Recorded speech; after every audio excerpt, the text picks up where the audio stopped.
कहानी 17 दाऊद गै सागे परमेश्वर की वाचा। शाऊल इज़राइल गो पहलो राजा हो। वो लंबो और सूनो हो, जिया बे लोग चाहता हा एकदम बिया। इज़राइल पर अपने राजा मुँह पहला कई साल तक शाऊल एक अच्छो राजा हो, पर बाद में वो एक दुष्ट आदमी बन गयो जिके परमेश्वर की बाता ने कोनी मान्यो। ई खातिर परमेश्वर एक अन्य आदमी ने चुन्यो जिको के एक दिन बिंगे स्थान पर राजा बनागो।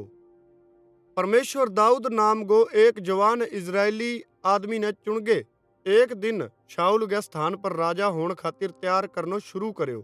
दाऊद बैतलहम नगर गो एक चरवाहो हो। कई बार तो दाऊद शेर और भालू दोनों ने मार दियो हो, क्योंकि दाऊद द्वारा रखवाली करता समय बिंगा पिता की भेडा पर बे हमलो करो हो। दाऊद एक नम्र और धर्मी आदमी हो, बने परमेश्वर पर भरोसा करे और बिंगी बाता ने मान्यो। जद दाऊद अब जवान आदमी ही हो, बने लंबा चौड़ा गोलियत के खिलाफ लड़ाई करी। गोलियत एक बहुत अच्छो सैनिक हो, वो बहुत मजबूत और लगभग 3 मीटर लंबो हो। पर परमेश्वर गोलियत ने मारन और इज़राइल ने बचान में दाऊद की मदद करी। इनके बाद दाऊद इज़राइल का शत्रुओं पर कई बार जीत हासिल करी। दाऊद एक बड़ो सैनिक बन गयो और बने बहुत सा युद्ध में इजरायली सेना की अगुवाई करी। लोगा बिंगी बहुत प्रशंसा करी। लोगा दाऊद मुँह इतो प्यार करयो, शाऊल बिंगे सागे जलन लाग गयो।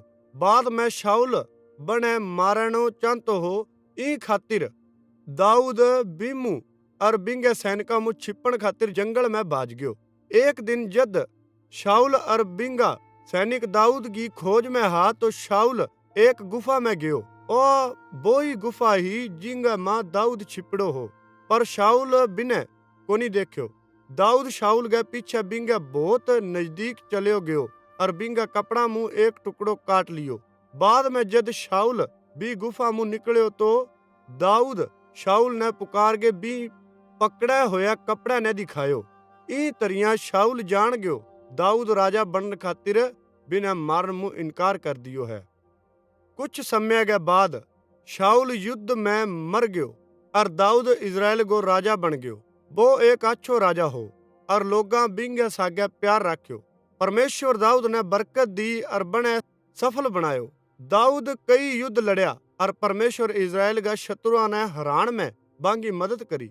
दाऊद यरूशलेम नगर में जीत गए बिने अपनी राजधानी बनायो। जठे बे रेया और राज करयो। दाऊद 40 साल तक राजा रहो।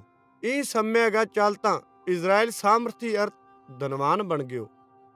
दाऊद एक मंदिर बनानो चाहतो हो, जठे सारा इज़राइली परमेश्वर की आराधना कर सके और बिंगे खातिर बलिदान चढ़ा सके। लगभग 400 साल मुँह बे लोग मूसा का बनाया होया मिलाप वाला तंबू में परमेश्वर की आराधना कर रहा हा और बिंगे खातिर बलिदान चढ़ा रहा हा। पर बठे नतान नाम गो एक आदमी भविष्यवक्ता हो। परमेश्वर दाऊद ने ओ केन भेजो, तू बहुत सारा युद्ध लड़या है, ई खातिर तू ई मंदिर ने कोनी बनावेगो, तेरो पुत्र इन्हें बनावेगो। फिर भी मैं तने बहुत ही बरकत देऊंगा। तेरो एक वंश सदा खातिर मेरा लोगों पर राजा के रूप में राज करेगो। सदा खातिर राज करन आलो वो दाऊद गो एकमात्र वंशज मसीह हो। मसीह परमेश्वर गो चुनियो होयो जन हो, जिको संसार के लोगां ने बांगे पापा मुँह बचावेगो। जद दाऊद नतान गो संदेश सुनियो, तो बने परमेश्वर को धन्यवाद करियो और परमेश्वर की स्तुति करी। परमेश्वर बिंगी इज्जत ने बढ़ान लाग रहो हो और बिने बहुत सारी बरकतां देन लाग रहे हो। बेशक दाऊद कोनी जानतो हो कि परमेश्वर ई बाता ने कद करेगो।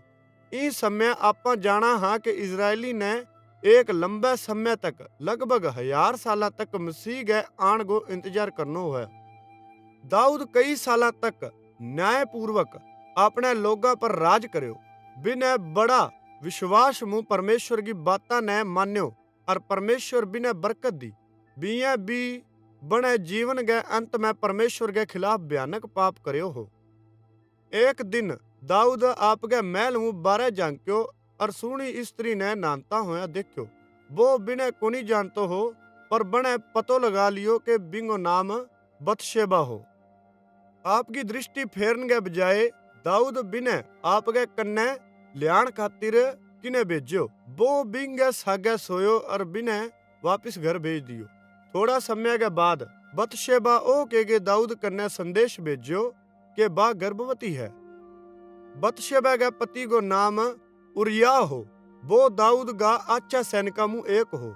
ई समय वो युद्ध करने खातिर बाहर गयो हो।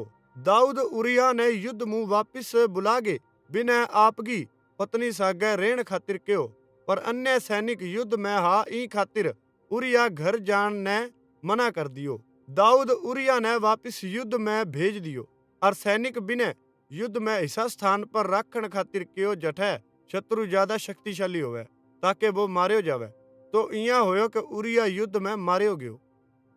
उरिया गए युद्ध में मर जाने के बाद दाऊद बतशेबा सागे ब्याह कर लियो। बाद में बने दाऊद के पुत्र ने जन्म दियो। दाऊद जी को की करियो परमेश्वर बहुत गुस्सा हो।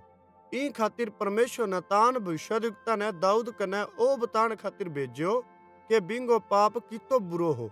दाऊद अपने पापा मुँह पश्चाताप करियो और परमेश्वर बिने क्षमा कर दियो।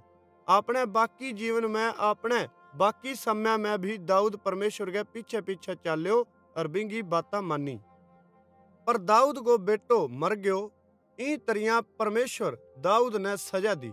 इनके अलावा दाऊद के मरण तक बिंगे परिवार का कुछ लोगा बिंगे खिलाफ लड़ाई करी और दाऊद की अपनी शक्ति कम होगी ही। पर परमेश्वर विश्वास योग्य हो और अब भी परमेश्वर वो करियो जिको बने दाऊद मुँह करन गो वायदो करियो हो कि वो करेगो। भले ही दाऊद परमेश्वर को अनादर करियो हो। बाद में दाऊद और बतशेबा की दूसरी संतान पैदा हुई और बिंगो नाम सुलेमान रखियो।